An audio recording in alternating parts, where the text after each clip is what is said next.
కామారెడ్డి జిల్లాలో 3 రోజులుగా భారీ వర్షాలు కురుస్తున్నాయి. వాగులు వంకలు పొంగి పొర్లుతున్నాయి. చాలా చోట్ల పంటలు నీట మునిగాయి. బీర్కూర్ మండలంలో భారీ వర్షాలకు కిస్టాపూర్, బీర్కూర్ వాగులు ఉధృతంగా ప్రవహిస్తున్నాయి.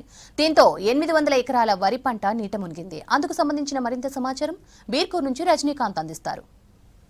కామారెడ్డి జిల్లాలో భారీగా కురుస్తున్నటువంటి వర్షాలకు పంట పొలాలు నీట మునుగుతున్నాయి. ప్రధానంగా కామారెడ్డి జిల్లాలోని బాన్స్వాడ, జుక్కల్ నియోజకవర్గాల్లో పెద్ద ఎత్తున వర్షాలు పడుతున్నాయి. గత 2 రోజులుగా కూడా ఒక మోస్తారు నుంచి భారీ వర్షాలు పడుతున్నాయి. చాలా చోట్ల అతి భారీ వర్షాలు పడ్డాయి. ఇప్పటికే కామారెడ్డి జిల్లాలోని నిజాం సాగర్లో 26 సెంటీమీటర్ల అత్యధిక వర్షపాతం నమోదైంది. దాంతోపాటు పిట్లంలో 16 సెంటీమీటర్ల వర్షపాతం, బీర్కూర్లో 9 సెంటీమీటర్ల వర్షపాతం, మద్నూరులో 9 సెంటీమీటర్ల వర్షపాతం, బాన్స్వాడలో 8 సెంటీమీటర్ల వర్షపాతం పడింది. ఇప్పటికే చాలా చోట్ల ఎక్కడైతే వాగులు వంకలు ప్రవహించేటి ప్రాంతాలు ఉన్నాయో ఆ ప్రాంతాల్లో ఇప్పటికే పంట పొలాలన్నీ కూడా నీట మునిగినాయి. ప్రస్తుతం మనం బీర్కూరు మండల కేంద్ర శివార్లో ఉన్నాము. ఈ మండల కేంద్ర శివార్లోని పంట పొలాలన్నీ కూడా గత 2 రోజులుగా కురుస్తున్నటువంటి భారీ వర్షాలకు నీట మునిగినాయి. సమీప ప్రాంతాల్లో ఉన్నటువంటి చెరువులు కావచ్చు, వాగులు కావచ్చు పెద్ద ఎత్తున పొంగి పొర్లుతున్నాయి. ఆ నీరంతా కూడా సమీపంలో ఉన్నటువంటి పంట పొలాలకు వస్తున్నాయి.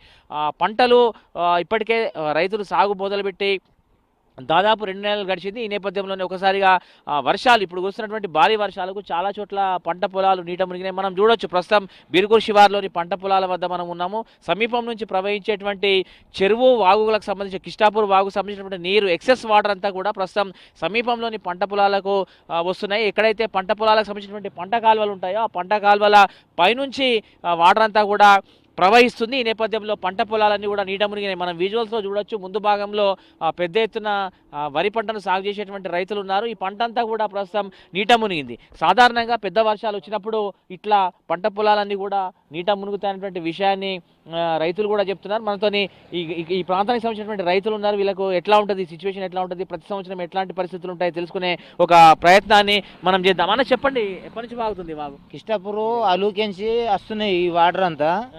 కిస్టాపూర్ నుంచి వచ్చే వాగు సరిగా లేకపోవడం వల్ల ఆ వాటర్ అంతా మొత్తం పొలాల మీదకించి వాటర్ మొత్తం ఫ్లో అవుతుంది. అందువల్ల పంటలన్నీ ఖరాబ్ అవుతున్నాయి. ఆ కాలువని వాగైతే ఎప్పుడైతే వెడల్పు తీస్తారో ఇన్నియనం నీళ్ళు పొలాల దగ్గరించి రాకుండా ఉంటుంది, పొలాలు ఖరాబ్ కాకుండా ఉంటాయి. మెయిన్ ఆ కాలువ అనేది చిన్నగా చేసిండ్రు, పిల్ల కాలువ లెక్క చేసిండ్రు. ఆ కాలువని పెద్దగా చేసి వాగు లెక్క చేస్తే ఉన్న నీళ్ళన్నీ ఆ వాటర్ వచ్చినట్ల కిందికి వెళ్ళిపోతుంది. ఇట్లా భారీ వర్షాలు పడ్డప్పుడు ఇట్లా ఉంటుంది పరిస్థితి. ఇక కాలువ లేకపోవడం వల్ల ఇలాగే ఉండాడింది ప్రతి సంవత్సరము. కాలువలో ఉంటే ఇలాంటి పరిస్థితి ఉండదు, పంటలు నష్టపోవు. ఇక అధిక తెగుల వల్ల మొత్తం పంట అంతా ఖరాబ్ అవుతున్నది. ఎన్ని ఎకరాలు ఉంటుంది చుట్టుపక్కల మొత్తం? ఇక్కడ దగ్గర దగ్గర 500 నుంచి 600 ఎకరాలు ఉంటుంది సార్. అంతా కూడా నీట మునిగి అంత మొత్తం నీట మునిగింది. ఎట్లా మరి పంటలకు ఏమైనా ఇబ్బంది అవుతుంది? పంటలకు ఖచ్చితంగా ఇబ్బంది అవుతుంది సార్. లోతట్టు ప్రాంతాల్లో మొత్తం ఇప్పుడు దుబ్బ వేసే క్రమంలో ఉండే చిన్న వరికి ఉన్న దుబ్బ పిల్క కూడా మొత్తం నీట మునిగి ఖరాబ్ అవుతుంది.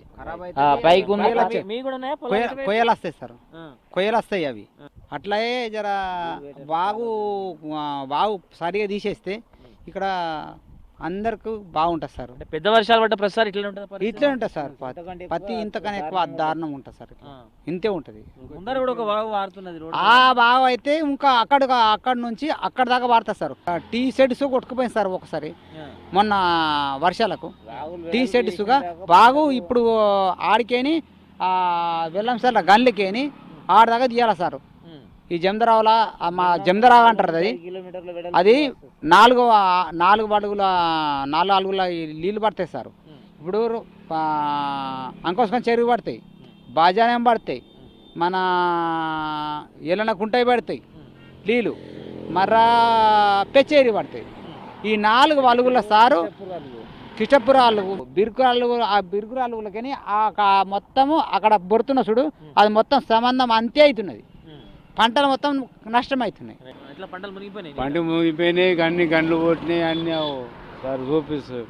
కిస్టాపూర్ వాగుతో పాటు బీర్కూర్ సమీప ప్రాంతంలోని వాగులన్నీ కూడా పొంగి పొర్లుతున్నాయి. ఈ నేపథ్యంలో ఒక్కసారిగా బీర్కూర్ 100 ఎకరాల్లో పంట పొలాలన్నీ కూడా నీట మురుగుతున్నటువంటి సిచ్యువేషన్ మనకు కనిపిస్తుంది. రైతులంతా కూడా తీవ్ర ఆందోళన చెందుతున్నారు. ప్రధానంగా వాగుల యొక్క కాలువలు ఏవైతే ఉన్నాయో పంట పొలాలకు వచ్చేటువంటి కాలువలన్నీ కూడా చిన్నగా అయిపోయినాయి, కబ్జాలకు గురైపోయినాయి. ఈ నేపథ్యంలో భారీ వరదలు వచ్చినప్పుడు పంట కాలువల ద్వారా వచ్చేటువంటి నీరంతా కూడా ఒక్కసారిగా సమీపంలో ఉన్నటువంటి ఆ కాలువలకు పిల్ల కాలువలకు ఇరువైపులో ఉన్నటువంటి పంట పొలాల్లోకి వస్తున్నటువంటి విషయాన్ని రైతులు చెప్తున్నటువంటి నేపథ్యం కల్పిస్తుంది. మొత్తం మీద కామారెడ్డి జిల్లాలో కురుస్తున్నటువంటి భారీ వర్షాలకు బాన్స్వాడ నియోజకవర్గంతో పాటు జుక్కల్ నియోజకవర్గంలోని చాలా ప్రాంతాల్లో పంట పొలాలు నీట మునిగినటువంటి సిచ్యువేషన్ అయితే ప్రస్తుతం మనకు కనిపిస్తుంది. రైతులు కూడా తీవ్ర ఆందోళన చెందుతున్నారు. పంటలు నీట మునిగినాయి, ప్రభుత్వమే తమను ఆదుకోవాలన్నటువంటి డిమాండ్ కూడా రైతులు వినిపిస్తున్నటువంటి నేపథ్యం మనకు కనిపిస్తుంది. కెమెరా పర్సన్ రాజేష్తో Rajinikanth, V6 news, Banswada constituency నుంచి.